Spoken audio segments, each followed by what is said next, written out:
Hello my fellow Christian fiction lovers, welcome to another video. Today I am going to be doing a full review of The Girl Who Could Breathe Underwater by Erin Bartels.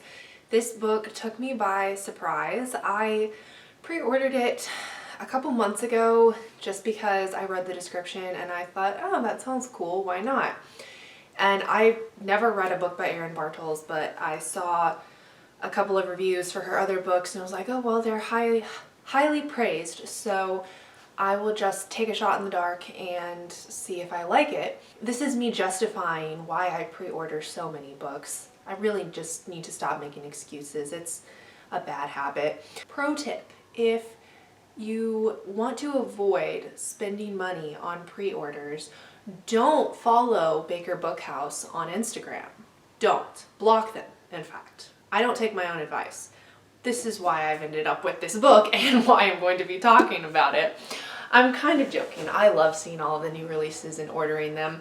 But The Girl Who Could Breathe Underwater is about a young writer who, okay, we'll wait for the sirens to pass. I love living near a busy road. It's about a young writer who has had great success on her first novel, and she is trying to work on her second novel, but she basically has writer's block due to a letter from a very disappointed reader.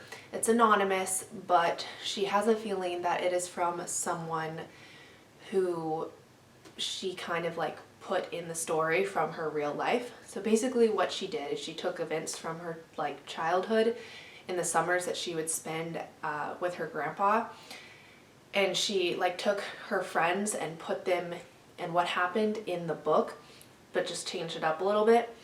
And so she goes back to the lake and stays in her grandpa's old house and basically has to face the past and face what happened. The story was amazing. I had no expectations. I try not to go into books with a lot of expectations, but you know, if I read the author before and really liked it, I have higher expectations. I will say for this book, I just went in hoping it was going to be a good story. I hadn't read any reviews for this particular book, and I'd read the back of it like 1 or 2 times, so the story really surprised me. The way it was written, so the writing style, it was so unique. I have never read a book with this writing style because it was addressed, the whole book was addressed to the main character's ex-best friend. I don't know how to explain that other than, like, it took a while to get used to, but basically here's the first sentence in the book. Like, the summer you chopped off all your hair, I asked your dad what the point of being a novelist was. So that's just the first line, but the whole talking to you, the main character never addresses her ex-best friend by her name, like in the narrative. It's always talking to you, like when you did this, when your brother did that.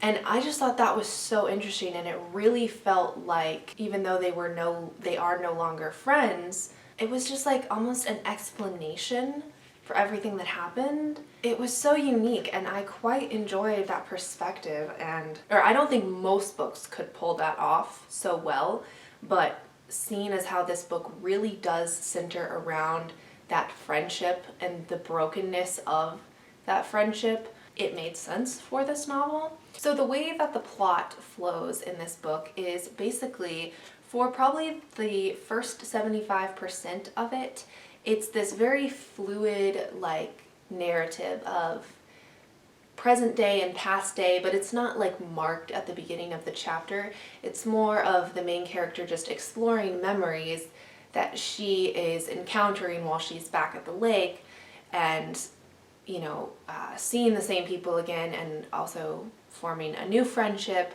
and just kind of going through the past and how it filters into the present, and how the memories she has shape basically how she is approaching her present day life.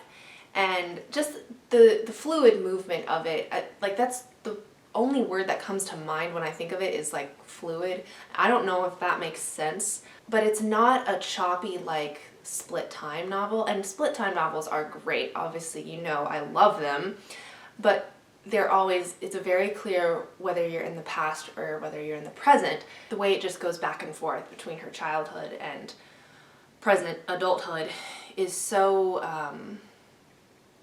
fitting, if that's the right word. Yeah, it's fitting to the novel and the explanation of the story, and it's needed. It's also very needed for the story, and especially as she's like somewhat talking to her former best friend and talking about their memories with her and talking about how those memories mean more now, and the uncovering of details and important plot points in this novel is so well done. I love a good story where there's lots of key and crucial plot points that you're building up to, and important details that will make that climax of the story that much more.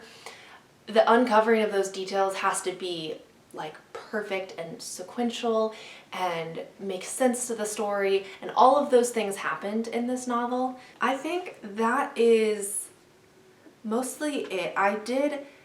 Okay, so I will say this. I probably should have said this more towards the beginning. This book is triggering. I did not realize that going into this. I've said this before. I don't get triggered by a lot. There aren't many topics that I can't read about. So I am thankful in that aspect. But I know there are plenty of people out there who are triggered easily, and no shame to you, obviously. So I'm going to put a list of trigger warnings for this book in the description, because there are definitely some topics, some pretty harsh topics that if you don't like them, this book is not for you. My final thoughts about this book before I leave you is that the ending, this is only a slight spoiler, but the ending is one of my favorites, and that is a continuing resolution.